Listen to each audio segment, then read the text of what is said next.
Today, we're hearing from Attorney General Todd Rokita's team about the appeal of a lawsuit which started earlier this year. Of course, we're talking about that lawsuit against the St. Joseph County Police Department for allegedly not complying with Indiana's immigration policies. The sheriff also mentioned in that lawsuit. Now, Rokita's team saying there are serious legal errors in that dismissal decision. Emma Brott was at the county city building earlier today. She joins us live outside of the sheriff's office with the latest information. Emma, fill us in. Well, the Indiana Attorney General Todd Rokita is keeping the legal battle going with the St. Joseph County Police Department. That's because earlier this month, the nearly year-long lawsuit over immigration policies was dismissed by the judge. But this week, Rokita has filed an appeal, and we're hearing from his team today. They're saying they're confident they'll win this appeal.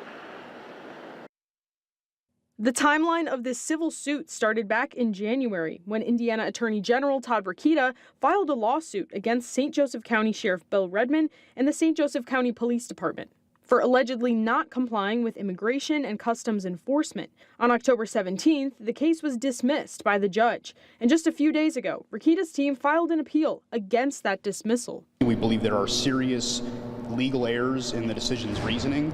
And that's why we filed a notice of appeal. We are going to appeal that decision.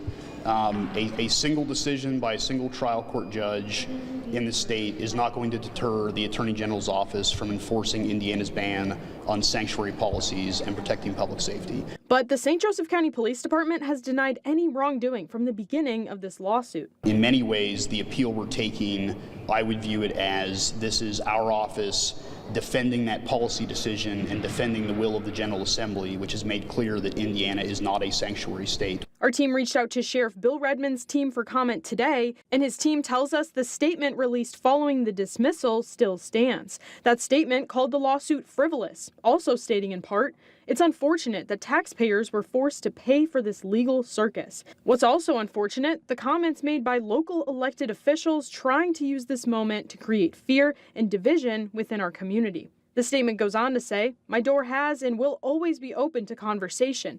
The fact that never happened, especially between local elected officials, is extremely disappointing." Despite the dismissal, Rokita's team says they're confident they'll win this case, saying the Attorney General's office has a 95% win record on appeals. It's a very impressive win rate that I don't think any other law firm in the state could measure up to, and we're confident that we're going to add to that record with this appeal.